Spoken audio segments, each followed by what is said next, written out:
एक छोटे से गांव में रामलाल नाम का एक गरीब किसान रहता था। उसके पास थोड़ी सी जमीन थी, लेकिन वह जमीन भी बंजर थी।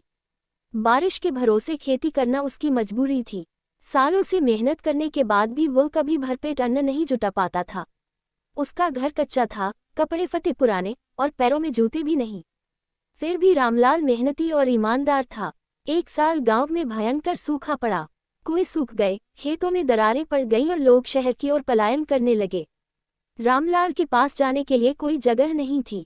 वह अपनी पत्नी और 2 बच्चों के साथ भूखा प्यासा जैसे तैसे दिन काट रहा था। एक दिन सुबह सुबह वह खेत में गया तो देखा कि एक बूढ़ा साधु पीपल के पेड़ के नीचे बैठा है। साधु ने मुस्कुराते हुए कहा, बेटा, तुम्हारा चेहरा बता रहा है कि तुम बहुत परेशान हो। रामलाल ने अपनी सारी कठिनाई सुनाई।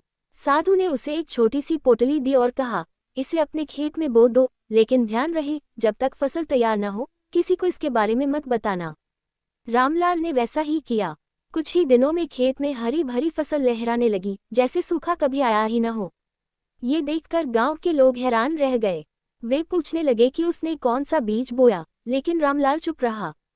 फसल पकने पर रामलाल ने अनाज बेचकर कर्ज चुका दिया और घर की मरम्मत कराई। उसने जरूरतमंदों को अनाज भी बांटा। लेकिन अब गांव के कुछ लोग ईर्ष्या करने लगे। उन्होंने